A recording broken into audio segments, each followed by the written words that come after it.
Thank you very much for joining me for today. So we'll go into our lesson proper for today, which is sculpture. So first we will start with the definition of sculpture. So sculpture came from the Latin word sculpture, which means to carve. Carving is the most basic process in creating a sculpture. Later on, we will discuss what carving is. Aside from carving, there are other processes which involves casting, modeling, or assemblage or assembling. Sculpture is defined as the art of creating three-dimensional forms.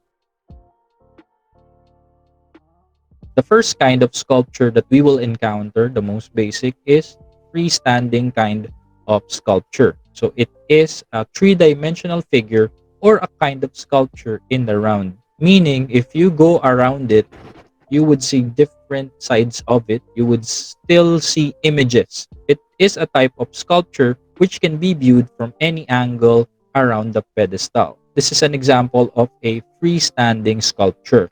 We also have an example of this in our school. So sa gate 1, yung napakalaki doon na statue which is Silaya at Diwa, yun, simbolo ng CVSU, is also a kind of freestanding sculpture. Next, we have relief sculpture. So this is a sculpture which is attached to a background or may only be viewed from the front side. So wala ka makikitang image sa likod niya. So yun yung relief sculpture. So the first kind of relief sculpture that we will encounter is a low relief sculpture. It has a very low degree of relief from the base, meaning emboss siya pero hindi siya ganun kalayo from the background. One of the most common examples of a low relief sculpture is a coin. If you want to have elaborate image such as this is also called a low relief sculpture. Again, sa relief sculpture, pag pumunta ka sa likod, wala ka nang makikitang image. Sa high relief naman, almost half of the figures are raised or projected from its background. Sobrang angat niya from the background. Pero pag tumingin ka pa rin sa likod, wala ka pa rin makikitang image, just a flat surface. So this is an example of a high relief sculpture.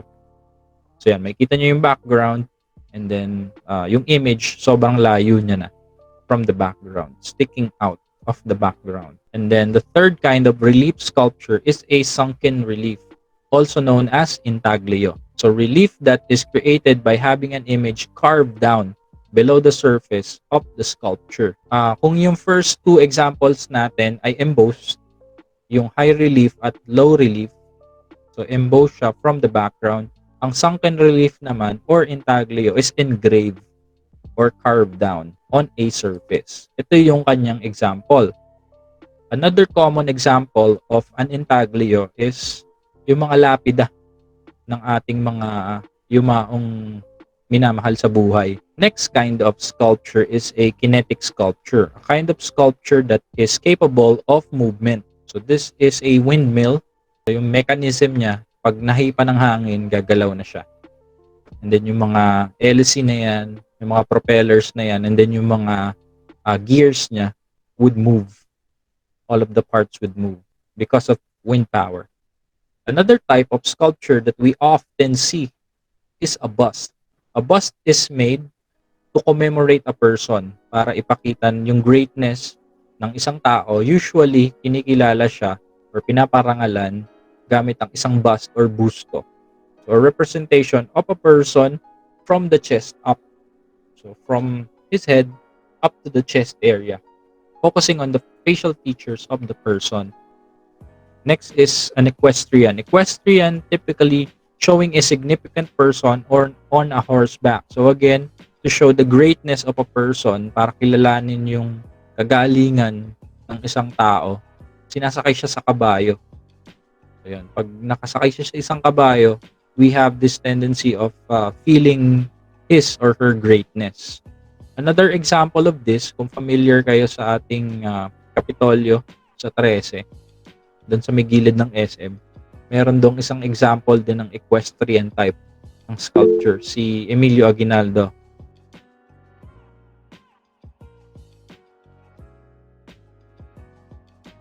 First is the bust of Nefertiti. Bust of Nefertiti is a painted limestone bust to the great royal wife of an Egyptian pharaoh, and then it's a symbol of ideal feminine beauty back then.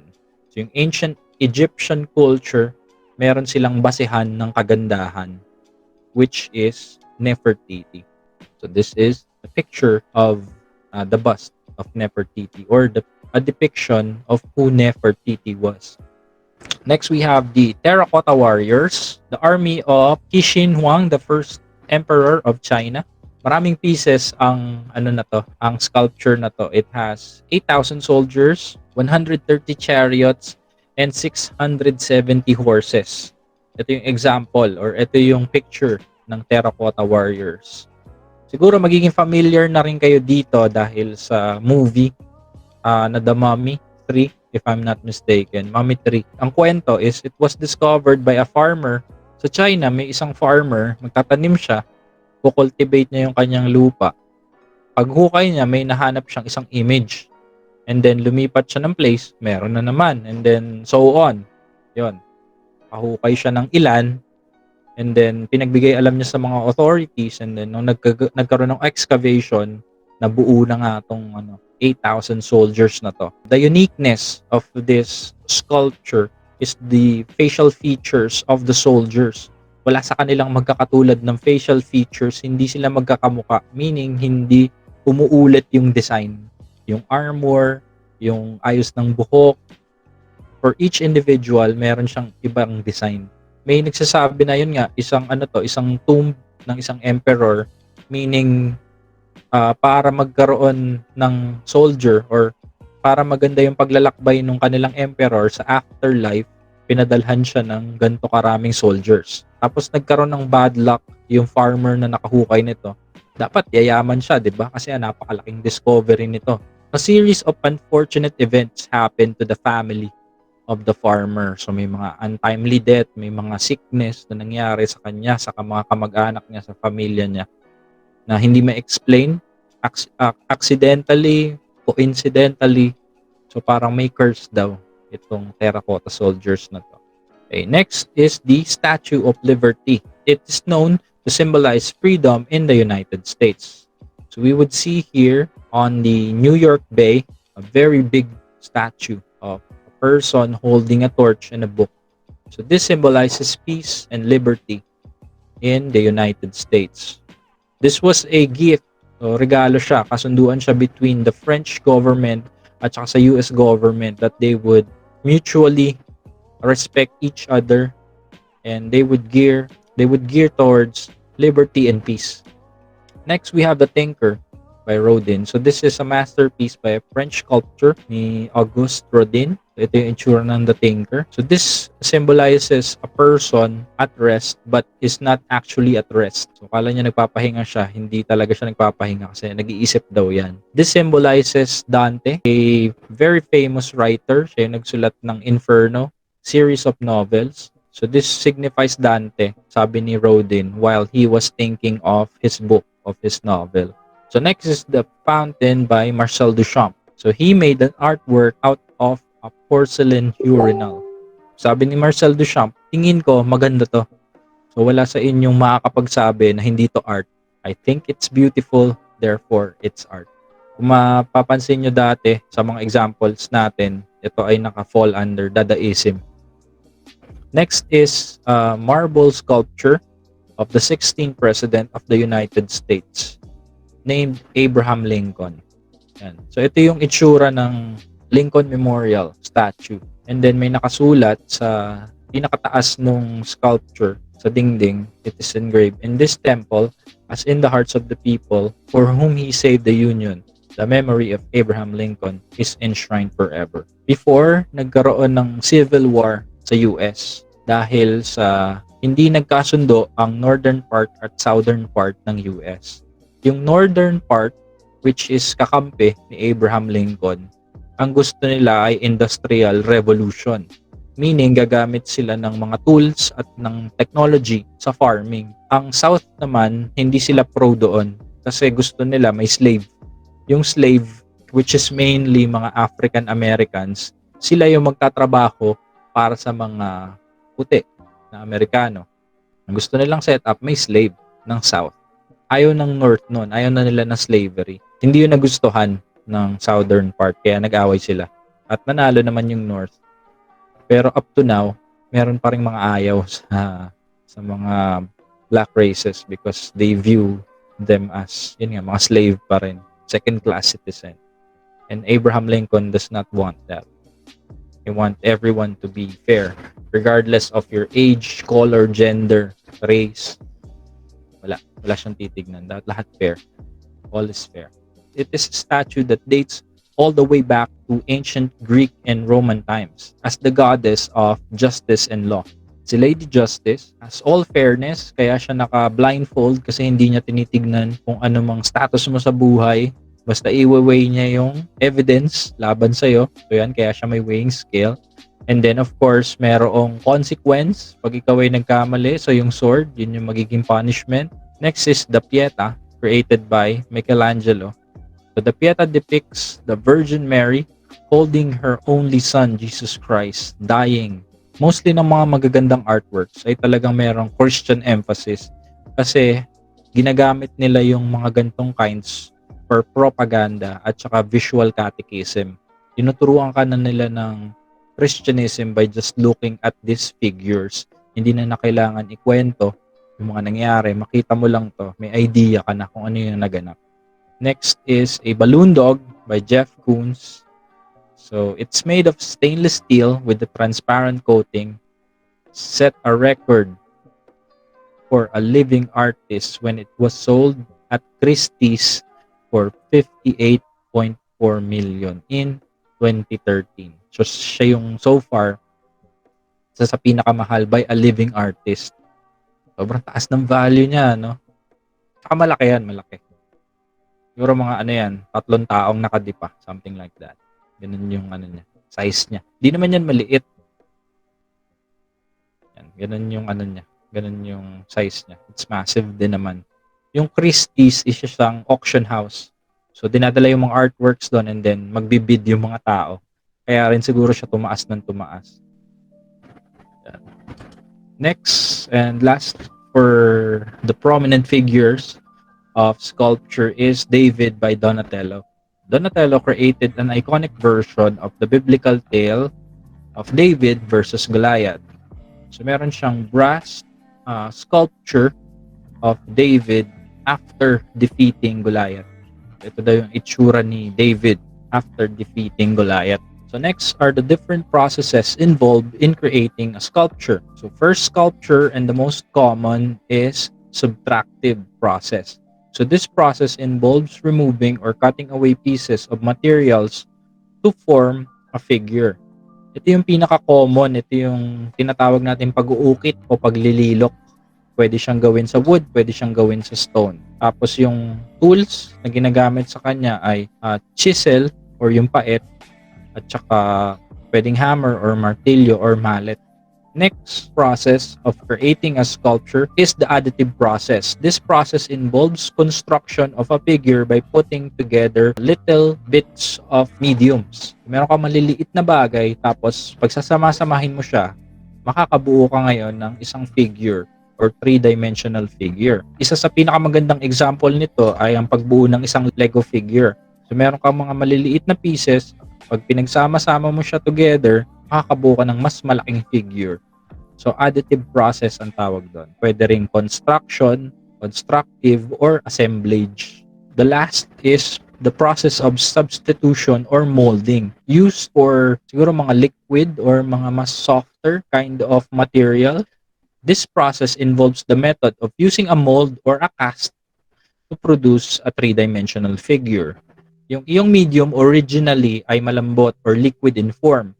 Ilalagay mo siya ngayon sa isang mold or cast na ginawa mo na bago mo pa makuha yung material mo o yung medium. Tapos pag tinanggal mo yung form, yung medium, yung molde, makakabuo ka na ngayon ng 3D image or 3D sculpture. We have these basic materials used in creating a sculpture. Pero sa totoo lang, kahit anong medium, whether biodegradable, whether non-biodegradable, ay pwede naman talagang gamitin sa pagbuo ng isang sculpture. At saka mas madaling ma-distinguish ang uri or kind ng sculpture. Titignan mo lang kung anong medium siya gawa. For example, it's made of wood, so it's a wooden sculpture. It's made of stone, so it's a stone sculpture. It's made of metal, it's a metal sculpture. If you want to be more specific, kasi ang wood, iba-ibang types din siya. So, halimbawa, Nara sculpture, mahogany sculpture. Ganon. So, we have all kinds. Sa Pilipinas, napakadami nating abundant na uri ng kahoy. So, we have hardwood such as yakal, Nara, Molave. So, siguro, kung magiging tayo, producer of sculpture, talagang wood yung magiging medium natin. At nangyayari naman yan sa Laguna.